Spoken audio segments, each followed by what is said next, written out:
And we are live. Welcome back to the next edition of Around the Room, baby. Give it up. Alrighty, well, the only sports debate show that's fun, folks, and not just nonsense talking.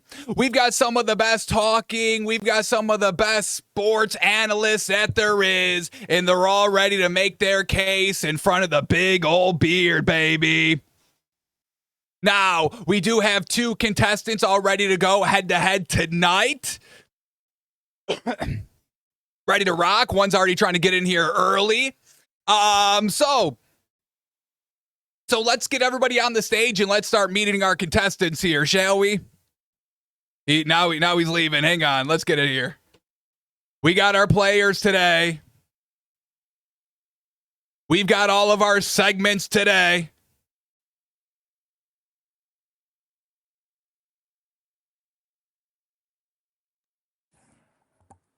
And we should be ready to rock. Here we go. Joining me on the stage. Let's meet our first contestant, Seymour, my man. Welcome back. Now, this is Seymour's second instance on Around the Room. Love having him back. And he is 1-0. So, Wheels, you got a little stiff competition. We got a champion on our hands tonight. Seymour, welcome back, my man. Appreciate it. Let me start the show because... you know, we always start all of our shows with a nice introduction, giving our guests, our contestants, a chance to earn a couple of points early on. So, Seymour, there's Dave. Wheels, my man, getting the camera on. But let's start here with Seymour. Welcome back. And is there anything that you want to start the show with? Get off your chest, my man. I guess, man, just coming off a weekend with the World Series, man, that had been some of the best baseball I've watched since I've been watching sports. And I think I just came to the realization they may need to shorten their season about 6 weeks, 40 games. I think it being buried on a Saturday night, that game 7, and competing with college football. And I'm kind of trying to toggle back and forth if I want to watch the World Series game or am I trying to watch Oklahoma, Tennessee. But I think if they could shorten their season and start to wrap it up like at the end of August, early September, where they're not competing with those other sports, college football, NFL, when they start to kick off, I think baseball will be in great shape. I think they need to dominate that August month because it's not really much sports going on during that time. You'll be competing with NFL preseason and college football will just be kicking off. So that's what I got to get off my chest. That was some great baseball. It was by far the greatest that I've seen. So, yeah. Yeah, I'm with you. The World Series, man, oh man, every game great, back and forth, clutch moments, 8th, 9th inning. We had extra innings. It was one of the best World Series that I've ever witnessed. Yeah. So yeah, absolutely. What a way to start the show. Sheesh. Alrighty, and then the first time on the show, give it up for Dave Wheels Maxwell. Welcome in, my man. How are you there, Nick? What do you got to get off your chest? I'll tell you what I got to get off my chest. Sean McDermott almost blew it for the Buffalo Bills once again. Okay, first of all, there's not much time left on the clock. Why are you trying to kick a field goal there where it could potentially be missed, which is what happened, and then you give Patrick Mahomes great field position, kick the ball away, get it down to like the 5-yard line, make him go all that way with 30 seconds left on the clock. And I know what all people are going to say that are watching this show. 13 seconds, Wheels. I'm going to say to you, there's a difference there. 13 seconds was with one timeout. This was 30 seconds with no timeouts. Yeah, I mean, it's always something with the Bills just barely escaping another Chiefs game by the skin of their teeth. And I think it's real interesting. Josh Allen loves to play hero ball all the time, always wants the ball in his hands. And Sean McDermott trusts the kicker over Josh Allen to pick up the first down and really ice the game. All right, if that's yours, all MVP and the best player in the world. All right, I digress, but yeah, Sean McDermott almost beefing the game again. Bills almost beefing the game again, so I like that.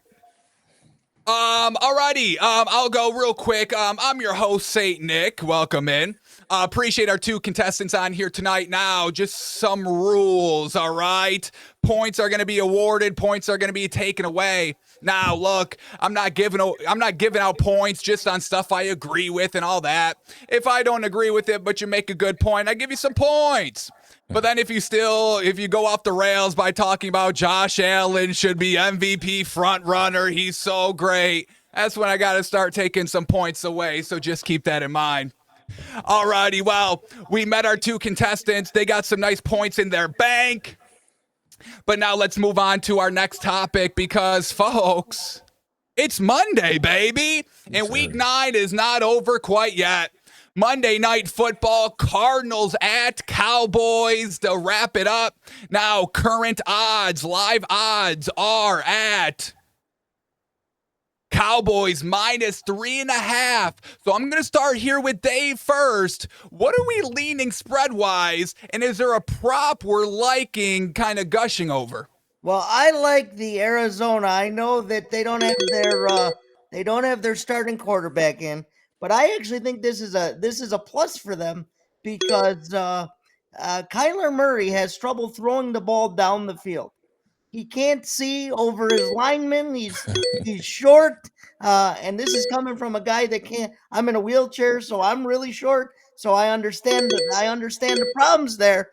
But I look for maybe some passing props here because Dallas is one of the worst teams against the pass. So I'd look for some passing props here, maybe, and maybe a sneaky upset here.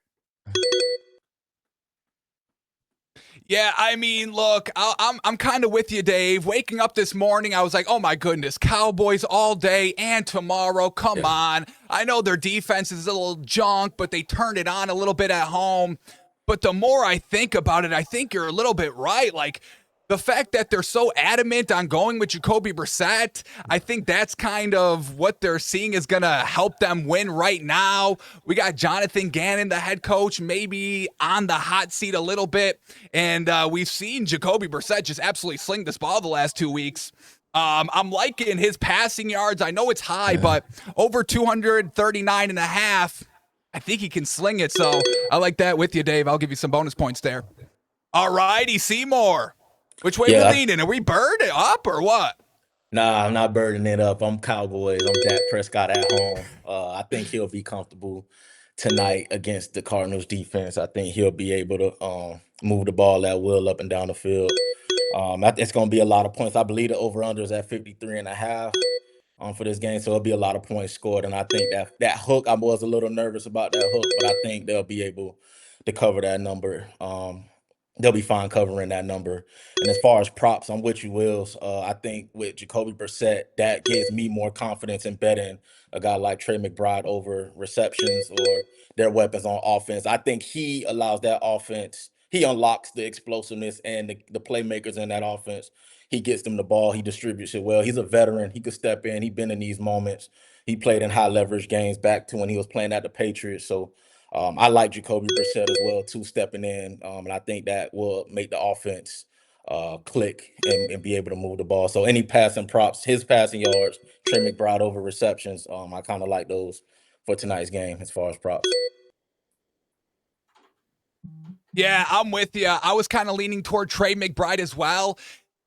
They're sucking all the value out from it. I'll tell you right now. I mean, we got to start at what, 8 receptions at plus 122, 7 receptions at minus 145. So not the best value. And that's kind of why I think I like Marvin Harrison Jr. 5 catches. We're getting plus money at plus 122. I think Trey McBride's just a little too high here.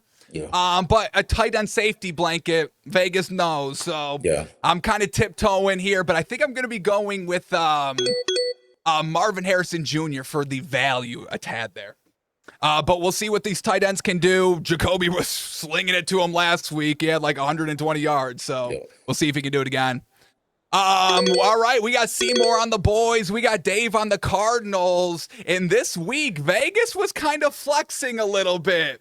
I think they caught a lot of people with the Colts Steelers game, maybe some people with the Lions game, and we'll see if they're still on the roll here on Monday Night Football. Sheesh. They caught me with those two games. I think I'm going to officially agree with the 3.5 with Wheels. Sorry, Wheels, what were you saying? They caught me with those two games, with the Steelers game and then the Colts game. I fell into those traps, and hopefully we're not seeing a regression of Jones there and going back to his old ways. Well, Dave, look, I mean, you got to call me, all right? I can read the Vegas lines. We called those two, so if you ever need a hand, you can give me a call, or teasersports.com. baby. I give out my weekly picks on there. I give out some for free. There's some fee a little tied to attach to some of them, but if you need ever any smart advice from the beard folks, teasersports.com, and look up good old St.Nick. And shout out to my man Seymour on there as well, cooking. I'll definitely reach out. Shameless little plug there, Dave. I had to bring it up. Hey, you got to bring it up, buddy. Bring it up. Make that money. All righty, so we talked tonight's game. Lock in your bets now. We got about 50 minutes out till kickoff, but there is more happening around the sports world, so let's keep moving on here. And here it is, the Super Bowl champions, baby. Dave alluded to it in his opening argument, but the Bills did it, baby. They won their regular season matchup versus the Kansas City Chiefs, so give it up for them. They were at home, last season. Roger Goodell's giving them all the games at home. All right.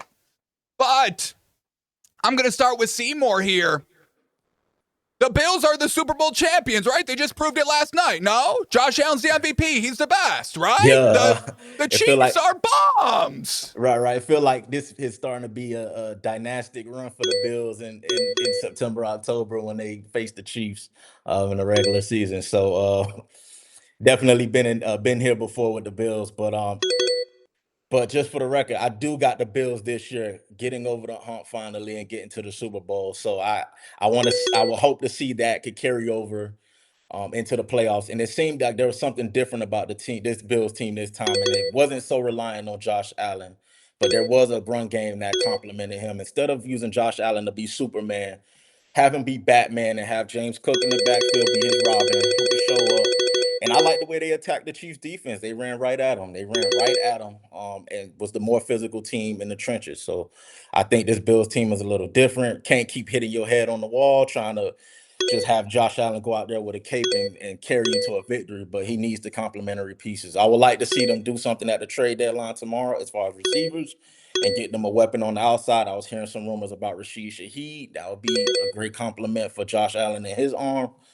So I'm excited to see what moves they'll make. So I'll let you know right now, a team better go get Rashid Shaheed because that man is a dog. Yeah, Sheesh. So if he's up, if any team's getting him, well done. You'll probably win the Super Bowl.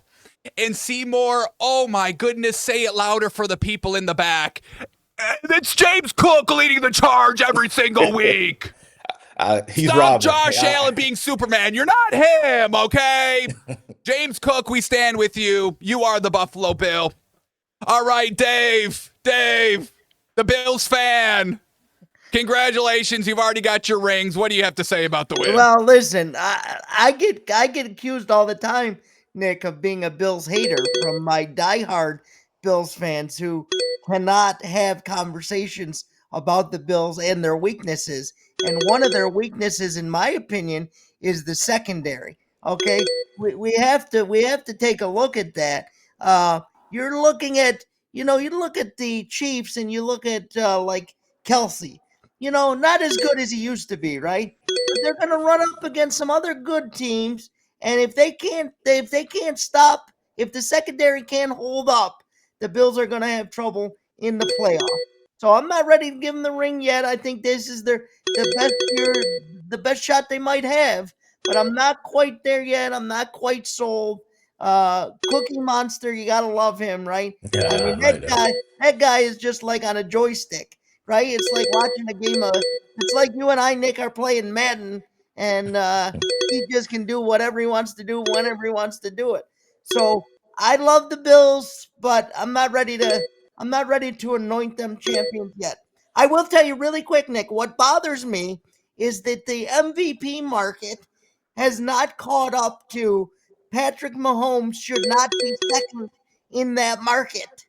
They're not even in the playoffs right now. If Mhm. the season was to end today, they're not even in the playoffs. And yet he's in second in the betting market in Right. the MVP race. Yeah, I mean, it really just seems like the MVP betting market. They're already just preparing for what the final 3 weeks are going to be. They're just assuming, obviously, Josh Allen, Patrick Mahomes, which is just a crock of garbage. How about we give Daniel Jones his respect? He should be in there a little bit. Jonathan Taylor, stop with the garbageness of, oh, well, he's a running back, so he's only could be offensive player of the year. That's the biggest crock of garbage I've also ever heard. Absolutely. And maybe also the unsung hero, you both said his name, James Cook. What the fuck? I want to talk about James Cook. Josh Allen only has a good game when James Cook rushes for over 100 yards. Yeah. So Josh Allen isn't the MVP of his own team. And I don't know if anybody else needs to hear this, but the Bills aren't even first in their own division. So Chiefs aren't in the playoffs. He's second. Bills aren't even division winners in the AFC East, and they're favorites. So how about we just start giving some more respect and stop with the garbage of Josh Allen and Patrick Mahomes every single second? It's enough now. I mean, I like what y'all both said there, giving James Cook love, give you some more points there. Alrighty, Bills Mafia. And I'm going to give another point here to Dave because a very sensible Bills fan. And that's something I can appreciate because these Bills fans, y'all know how they are. They're out of their mind. They're already claiming Super Bowl already. Yeah. Alrighty, let's keep moving on here. We're both in agreement. The Bills, watch yourself. Alrighty, but now we got to get a little serious here. No more fun because they're trying to ruin all of our fun. All right. Look, some of us like to bet on some games, okay? A nice prop, a nice line. We've got a good feeling. We know, okay? So we put a little money on the game. We don't need any funny business going on, okay? We don't need these athletes scamming, throwing games, oh, my foot. Oh, my goodness, coach, I got to go out. Oh, my God, this foot is crazy right now. I can't play no more. Sorry. Yeah. And we saw it again last week. You know, I really thought, with the FBI breathing down everybody's neck, with the mafia knocking down everybody's door, that this would kind of not go away, but like players would start to think twice. But we just had it this weekend in the UFC. UFC fighter, he gets a takedown, doesn't drive it home, lets him get his back. He taps out. Big line movement about him losing in the first round. The FBI sees the irregularities in the betting market. They alert the FBI. They tell the UFC, and they still let the fight go on. Now, that fighter has been cut by the UFC, FBI potentially investigating it. But is there anything we can do, or is kind of that magical period of betting on sports, the fairness of sports, is it over? Is it long gone now? Seymour, I'm going to start with you first. Are we done? Are we dead? Nah, I don't. I hope not. I mean, I think there needs to be regulations. I think there needs to be. I think they have the right pieces in place, and then there's reports going. I think there just needs to be.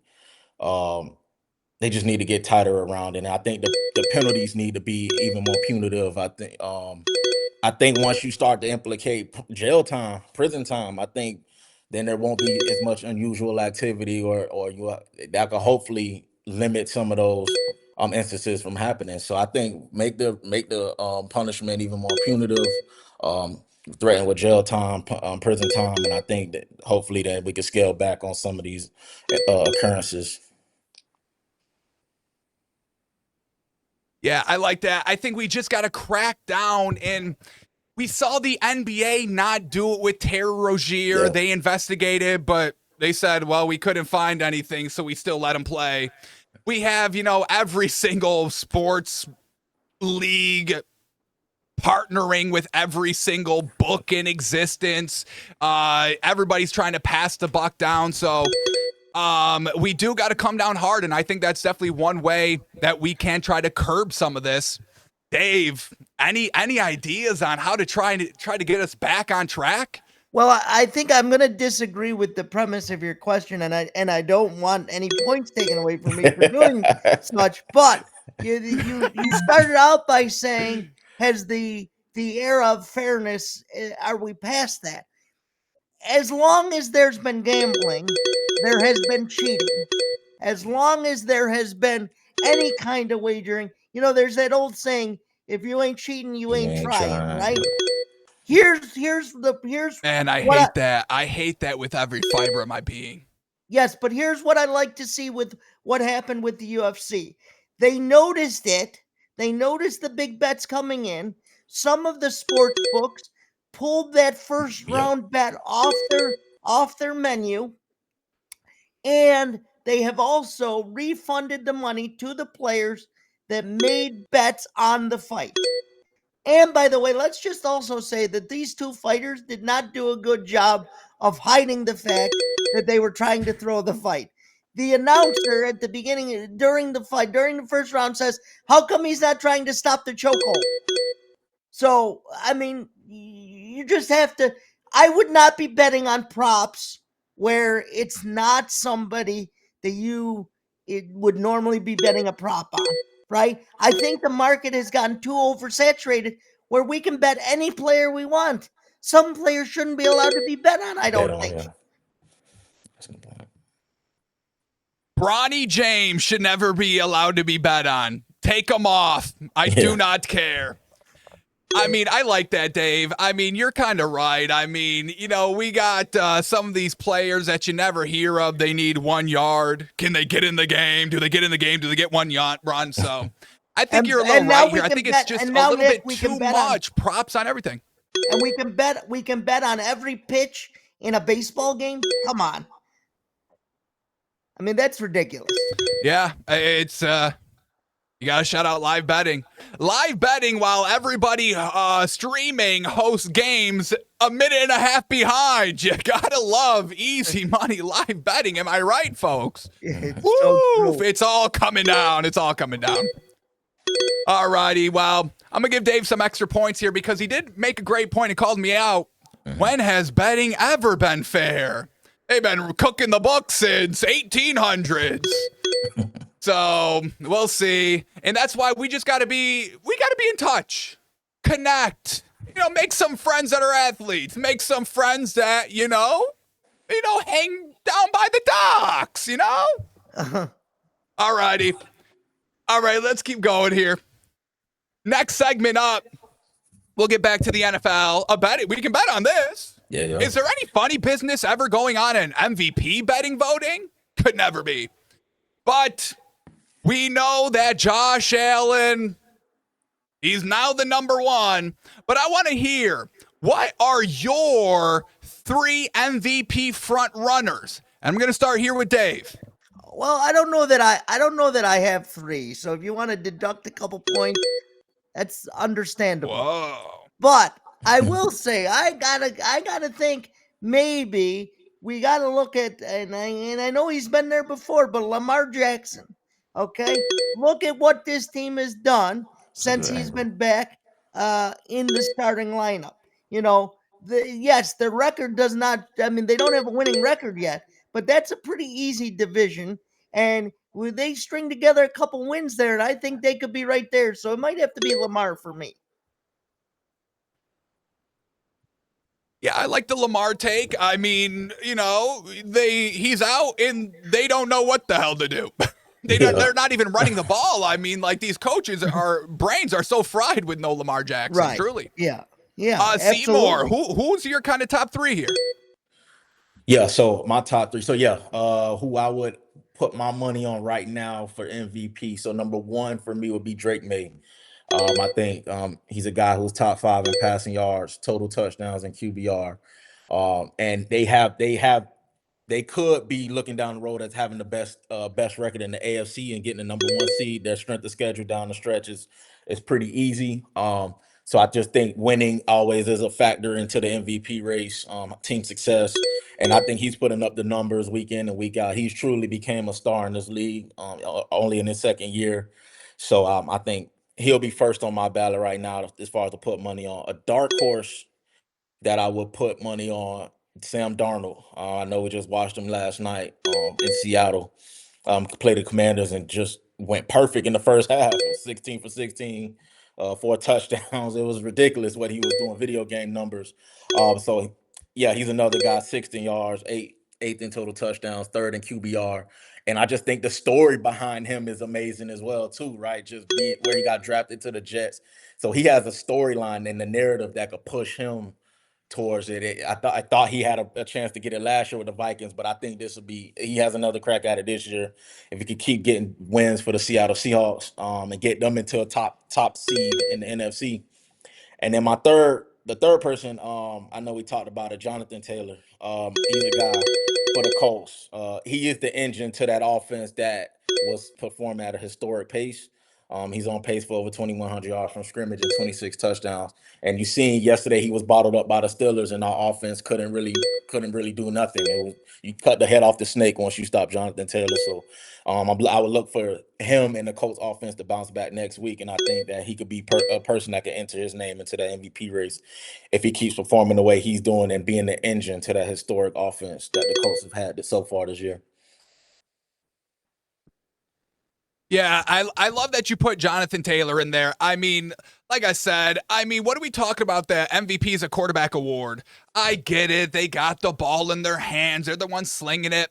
But we're seeing at least definitely the last 5 years that these running backs are having way more of an impact that they have. We've seen passing numbers go down with extra games and, favorable offensive rules. So, the fact that Josh Allen's not having great games, if James Cook isn't going crazy, Seymour said it perfectly.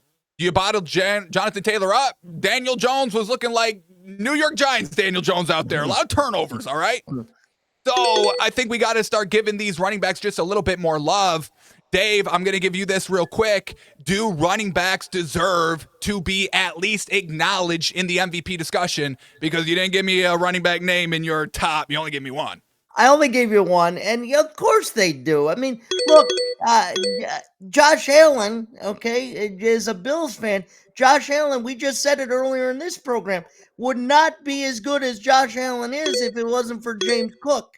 If James Cook doesn't have a 100-yard game, Josh Allen's going to have trouble getting the ball down the field.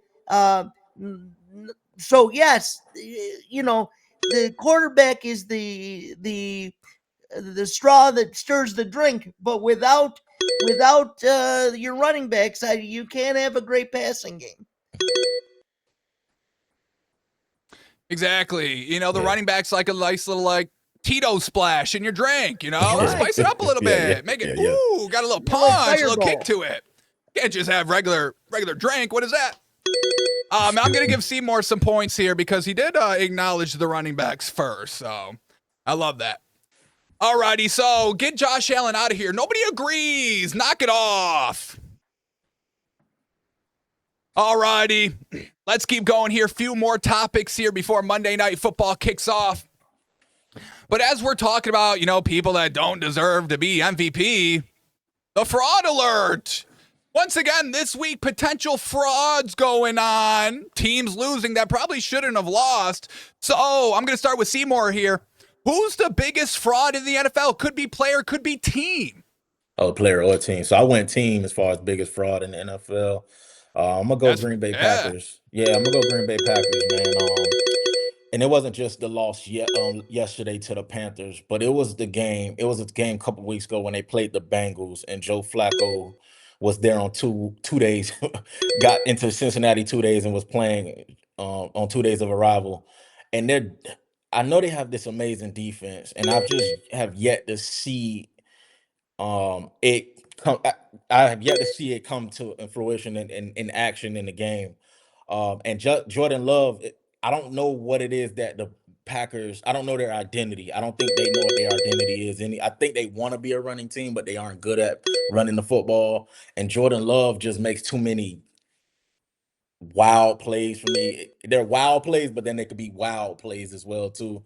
Where he's throwing the ball across the field that could be intercepted, and he's just throwing off his back foot, throwing the ball up for grabs. Sometimes he get away with it against the Steelers. He got away with it to Tucker Kraft, but yesterday didn't get away with it. So the Packers, I feel like they're a fraud, and their remaining schedule is gonna let me know if they're frauds or they're for real, because they got 5 division games left. They have the Eagles, they got the Ravens, and they got the Broncos. So we'll know more about this team if they're for real. But right now they look very fraudulent to me. They lost to the Browns, they lost to the Panthers. They're inconsistent week to week. You just don't know what you get with them and Jordan Love. So I'll say they are the biggest frauds to me right now in the NFL. Yeah, I almost agree 1,000%. I've never been the biggest buyer into Jordan Love. Yeah. We've been tracking narrative since the preseason that he was like the best quarterback in the league. Like, what is Jordan Love's best trait? What's his superpower ability? I don't think I've ever seen it. He's so up and down, Seymour. They play to their competition like nobody else I've seen. They're losing to these garbage teams. Like, what? And they've got the power, like Jordan Love, very solid quarterback. They've got receivers on receivers on receivers. Everybody's like 6'2" and above over there. Yeah. They have these games where they sling the ball 40 times, 400 yards. It's all looking good. And then the next week, it's like they've never thrown the ball in their life. So exactly. This up and down, this tough schedule. They played one fraudulent. great game. I agree. That week 1, they played that one great game, and since then, they haven't been the same team. They just haven't been the same. Exactly. I mean, look, they went, what was it, 44-44 against the Cowboys. It's like you couldn't even win that game. Like, and you got Michael Parsons and gave. All right, 40. Dave. So exactly, I'm gonna go, Dave. I'm going to go with a team here that actually won yesterday, but I still think they're a big fraud, and that is the Denver Broncos. Yeah. And let me tell you why I think the Denver Broncos are a big fraud. You have a quarterback that I believe, I could have this slightly wrong, but in the first half, was he 1 for 7 passing with like a 0.0 quarterback rating? If that defense does not play up to the highest level it can play up to, that team is a fraud. Okay? And their defense has been bailing them out of games. They're winning them by like 3 points every game. And you're just not going to sell me on the Denver Broncos just yet. Yeah, I mean, you guys both knocked it out of the park. No, I think those did. are literally the 2 most fraudulent teams, hands down here. And the thing about the Broncos is like, yeah, they don't score. All their points are coming in the fourth quarter. And we got to give you a little credit because you won the game, but like, that's not sustainable. That's not championship winning football, doing nothing for the entire game. And then luckily we're still in it and we can make something happen. Bo Nix last season, we saw his ceiling. Good year. But what'd they do? They got smacked by the Bills in the playoffs. Their one score was like a big bomb touchdown in the start. Yeah. And Seymour, you brought up the Seahawks in one of the other segments, shouting out Sam Darnold. And that's why I have to pump the brakes on Sam Darnold a little bit as well. It's like we've kind of seen that as well. Last season, great overall. But the last 2 games when, things are starting to tighten up, playoff implications, home field advantage, and he clammed up real bad. So I'm trying to give Sam Darnold some respect, but his last games, and we saw the same thing with Bo Nix last season. Those last games at the end of the year, you get figured out. So I think both these teams are fraudulent, Broncos and Packers. We should be screaming Drake May because so far he's looking like the best quarterback from that draft class. But absolutely, people are still stuck on 80-year-old Bo Nix. Dave made a great point with Denver Broncos. And Bo Nix, he has, and after the game against the Giants, I had this moment where I realized I'm like, he has this almost Tebow effect. If you remember what Tim Tebow would, how Yeah. he was, and I called him Tebow, like I was like Tebow, and I'm Yeah. like, he plays so garbage for the first three quarters, and then all of a sudden he just comes alive in the fourth, and I'm like, he's Tebow. Instead of just remove the W, but he's Tebow. And I'm like, and he did it again this week. It's like and Dave made me he just plays poorly for three quarters. And then all of a sudden, fourth quarter comes and it's magical what they're doing. And I'm sorry, I don't believe in magic of being sustainable. So I'm not a buyer in the Broncos. That's a great point though, Dave.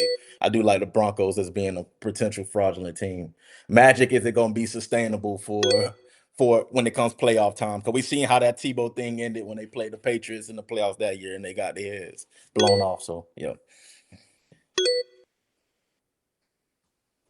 Yeah, and the fact that you call him Tim Tebow, I can't even get that out of my mind anymore. Yeah, Tebow, and yeah, I'm Bo Nick 1,000 Tebow, yeah. more Put a percent T off in of Bo front of it. Nix now. So, Yeah, man. oh, Denver knows how to pick them. Yeah. All right, let's keep going here. All right, so frauds in the NFL. We still got, the back half. We'll see. All righty, we're talking some, top MVPs, and I want to talk about this for a specific reason. The top 3 wide receivers in the league. Now, I am looking for a specific name out here. All right?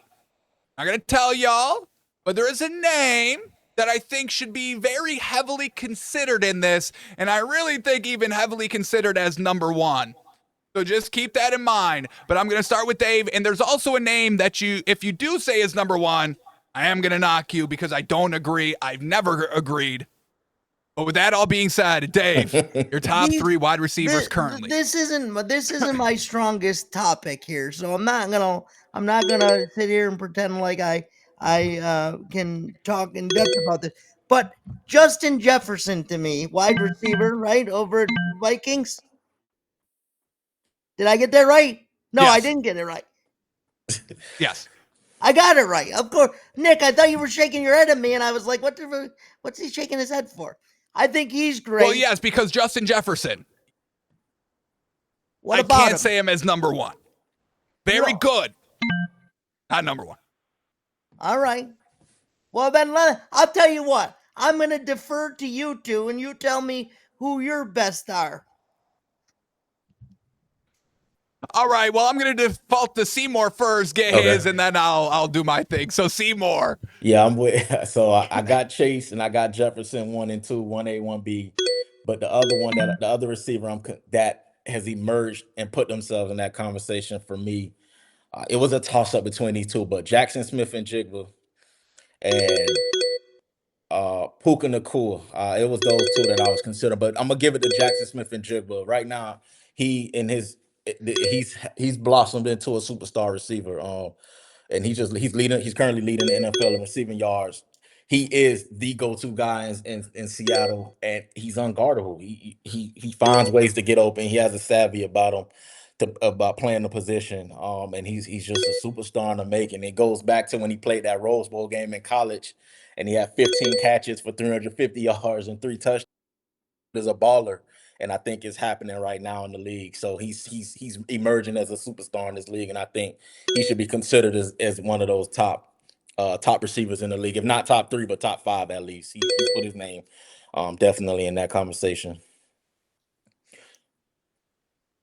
Yeah, I love that you brought in JSN. I mean, they get rid of DK Metcalf. Yeah. His production, no drop off. It's even going up. So, especially when you're kind of like the only big name receiver over there, he's balling. They're going to him, forcing him the ball, and he's pretty short-handed. So I love that you put him in the top 3. The receiver that I was kind of looking for a little shout out is T. Higgins. Oh. I mean, goddamn. He's handcuffed with Jamar Chase. So obviously Jamar Chase is going to get all the love, and rightfully so. I got Jamar Chase as kind of number 1. But T. Higgins, always reliable. You throw it up, doesn't matter who's throwing the ball, Burrow, Flacco, or Chase. Who was it? Who was the other one that they were rocking with for a game? Jake Browning, that they swore was a good quarterback for one game. But he just goes up, gets the ball, always reliable. That great catch last night So everybody loves to say Justin Jefferson, and I'm not saying he's bad, very solid. You know, his quick footwork, he wins right off the line. That's really, you know, his main strength. His first two steps, but you know, give me a receiver that isn't afraid to go up and high point the ball consistently over and over again. So Yeah, he does play love good, the JSN take there. I was looking for a little T Higgins love, but Dave, we're coming back to you. You want to say anything else? Well, I just want to say this. Did anybody laugh as hard as I did when Joe Flacco tried to throw the Hail Mary? And I think it ended up at the 20-yard line. You know, Joe, great job. You led your team on a it was a great game, but I think we did get to see as much as he is outrunning Father Time, we did get to see there that he is a 40-year-old quarterback, and you know, I mean, look, it's still amazing what he's able to do. Again, he does have great receivers around him, right? And but look out for those Bears too, because you know they could be a sneaky one to make the playoffs. Yeah. Yeah, the Bears are on the cusp. Do I trust Caleb Williams enough? I don't think I do. I think he's got a little bit of a ceiling where, once again, in these clutch moments, he can't really get it done. Now, he did do it last night. I give you all that. But we got to see it starting to be consistent, and I don't know if we're going to get that. I always compare Caleb Williams to Kyler Murray. I see him as kind of basically the same quarterback, hyper athletic. They can make all the throws. It's just in true game scenarios, they just don't get it done. But they did get the win. We'll see if this is the start for Caleb Williams, and Ben Johnson is doing his damnedest to, you know, be consistent over there. So we'll see. Roma Dunze, once again, came off hot for that Bears team. Cooled off a tad, a little bit, but Bears are interesting. All right. Shout out to T. Higgins, though. Give it up for him. The T. Higgins, the forgotten Bengals receiver that just gets no love. I see you out there. All righty. We got a couple more, one or two more, I think, coming up. We're about 20 minutes away from kickoff that some of us can't even watch. Can we give it up for ESPN? ESPN Big Business and YouTube TV. I mean, they've really been doing it. Blacked out all the sports, took off their channel on YouTube TV. Sports fans can't even watch it, but it's okay. It's all right. ESPN's getting money, so. But let's digress a little bit. Talking about big business and big overall everything. NFL owners. We have seen this season in the last 2 weeks, the big disparity between owners. We get the Jets. And we know how the Jets have been doing for the last 30 years. Woody Johnson publicly admits, yeah, I'm not really good at winning. Not a really good winning owner, but I can connect with these players pretty well. So that's what I pride myself on. Then you got Charlie Irsay, the new owner of the Indianapolis Colts, who's got the headset on, boots on the ground every Sunday on the sideline, clipboard, taking notes, wanting to get better, wanting to learn more about the game. And we see the Colts. Are they not the number one seed in the AFC? So what are we doing nowadays? These owners, they know they're not good. They're ruining these teams, but they don't face any consequences. So I'm going to propose something here. Should fans be able to kind of vote out owners? If you're not focused on winning, what are we doing here? I know you've got the money and you bought the team because you got so much money and you got all these other businesses. You don't care about winning. Winning doesn't equate to money. So should there be something that kind of puts pressures on owners to win? Dave, I'm going to start with you here. Yeah, and look, there should be. Obviously, it should not be, you know, can we kick out the owner because they bought the team, they have every right to own the team. But I would like to see maybe the NFL do what soccer has done, where if you don't perform up to a certain level, you get dropped down to a lower league, and then they take the team from the lower league who performed really well and bring them up to the big time. I think that's what you need to do. I think the other thing that needs to happen is maybe we need to get rid of this profit sharing that they Yeah. do in the NFL, and because all these smaller teams don't go out and get the big players, and they just rely on the revenue from the big teams like Dallas and the Packers and all of those type teams to fund them, and that's how they're making money. So they don't have to put a winning product out on the field because they're still making money. The Browns are a money making team, and they haven't been good for God knows how long. It's an abomination. It's an abomination. I love that regulation. Regulate.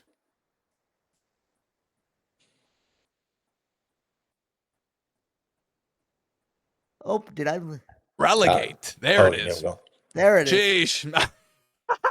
I like the idea of relegation, but is there another league? We know the USFL, the AFL, whatever the hell it's called now. They're just like the disparity is just so big. I don't know if it could work, but that is definitely something that could fix it. Seymour, you got any ideas, any solutions here?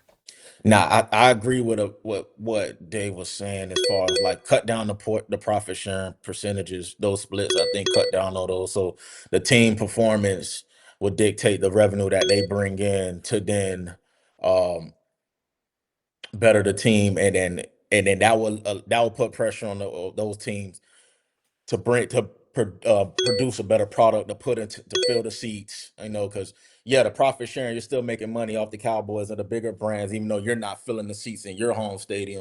So I think you cut down those splits, and you have to make money off of what your product is that you're putting out there for the fans. So then that way, no owner wants to lose money. I know they're all in agreement there. So I think if you cut down those profit sharing margins, the splits, they'll have to be more focused on what their product is to bring in revenue and get a better team out there and to bring in fans. Like, they got to be invested in winning. I think whatever pressure you could put on the owners to be invested in winning and not just making the money, because you have to. That's what will bring in more fans and then bring in the revenue. So, and these fans, they deserve it.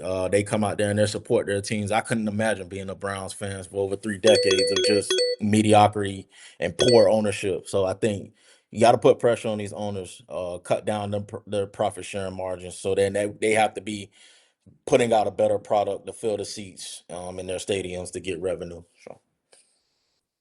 And Nick, real quick, doesn't it this is something that we should think about. Take a look at a guy like Baker Mayfield when he played for the Browns, right? Everybody wrote Baker Mayfield off. Oh, he's not a good quarterback. Look at Daniel Jones when he played for the Giants. Oh, he's not a good quarterback. He can't throw the ball. Now look at him in the situation they're in. You could look at Baker Mayfield actually in the situation he's in. He doesn't have very many weapons right now. A lot of injuries on that team, and he is doing things. So yes, it does have something to do with the culture of an organization, how they approach things, and I think those are 2 great examples of it. Yeah, I think that's a great point. I mean, in sports, it's all got to be about winning. And if you're not getting the job done, we got to bring in somebody that can. And this goes past the players, these coaches, these scouts, these general managers that are signing these players. We got to maybe overhaul the entire system, because we got people in front offices that can't judge talent. They looked at Baker Mayfield, said, this man can't get it done. He's gone. Daniel Jones, I'm watching this man play. He can't get it done. Saquon Barkley, he's not worth $12 million. This man can't play. Get him off the team. These are the people in charge. Yeah. Are we out of our gourds? Yeah. So something needs to change. I mean, winning's got to be priority. I like taking away that winning share. Can we bring competition back? All these owners are buddy-buddy. Roger Goodell works for the owners. Can we start getting some competition? Can we get a commissioner in that's not working for the teams in the league, which obviously will never happen because that's what it is. But can we also bring the competition back? Not No only, more buddy. Oh, we lost this year. I can go get another job somewhere. not only the owners are all buddy, but the players are all buddy. I don't know if you ever watched after the game when they're all out on the field, they're over there high-fiving each other. I understand that it's a game and they want to be friends outside, but where is the competitive spirit to really want to win? I don't want to see my star quarterback exchanging jerseys with the other guy's quarterback. You want to do that in the offseason. 100%. Do it off camera. Don't let me see it. You know what my quarterback did when he lost to the Chiefs in the playoffs? He said, "Hey, Mahomes, big fan. Can I get your jersey, please?" Are you fucking mind? I know you got concussed a few times, but you're crazy for doing that. I don't want you just got your ass beat. We're done. It's over. Don't go buddy up to Patrick Mahomes for the jersey. Sheesh. And I got to bring up this video because it's exactly it. It's exactly it. Here it is. Can y'all see this? Can y'all see? Josh Allen and Patrick Mahomes dapping up before the game. We're not even talking. This is before the game's even played. How about you lock in and get right instead of going, oh, hey, the guy that I always beat in the playoffs, hey, give him extra motivation or something. I don't want to see this. Right. I don't know. Like, I get being friends and buddy outside, but during the offseason, okay. But let's fucking lock in and bring competition back. And I think that's something we can all agree on. And I think that's where we end the show right here. Bring competition back. All righty. Well, those are all of our topics for today. I truly appreciate my man Seymour, my man Dave Wheels coming out and participating tonight. It's been fantastic. But we do have to get down to business. There is a winner. After everything has been said, Seymour collected 304 points. And Dave, on his first show, collected 311. So, Seymour, I appreciate you. Thank you for being here tonight. You are defeated, but it's okay. It's all right. Good. You can come back whenever you want. Get that crown back, my man. Yes, Seymour. All right, Dave, that means you are the winner, and you get the floor, baby. Go ahead. Do your thing, whatever you want to say. Thank you, Nick, for having me on the show tonight. I so much appreciate it. Can I just give a shout out for my podcast? Not a sports podcast, but it's called Wednesdays with Wheels. You can check it out on Wednesdays at 7, right on Facebook and anywhere you can get a podcast. And this is the greatest time of year for sports, right? Absolutely. We've got all the 3 out of the 4 major sports leagues are playing. We just ended baseball. Big shout out to Ernie Clement. Can we give that man some love? Rochester kid, he is about to get paid. Back up the Prince truck, because that man is going to get paid. He was setting records in the World Series, so Rochester's got a lot to be proud of there. And it's just a great time to be a sports fan. And even with all the drama going around with betting, it's still a great time to be a sports bettor. So take advantage of all that stuff. Take advantage of Nick, who gives out picks, and all people like that, because you want to make that money. You want to get that green. I mean, what are we going to be the only people not making money? Are we going to let all these cheaters make the money while we sit by and let them do it? Of course not. We're coming for that money too, baby. All righty, Seymour, Dave, truly appreciate y'all. We're going to get out of here. We got Monday Night Football tipping off in about 20 minutes. Hey, Dave, we're back tomorrow, 7 to 8. New panel, new questions. Seymour, what you got, baby? Dave, just real quick, how can I follow your podcast again? Where can I? So it's called Wednesdays with Wheels, and it's anywhere you can find a podcast. Okay. So iHeart Radio app, Apple Podcasts, it's everywhere. Nice. Okay, cool. Absolutely, and I can't wait to be back He's on the big show with you, man, famous because this was fun. around these parts, baby. All right. All right, y'all take care, man. Have a great night. All righty. Yep. Appreciate y'all. Whenever y'all want to be back on again, never hesitate to reach out. All right, we're back tomorrow, folks, for another edition, and we'll see you then. I appreciate y'all, and take it easy, everybody.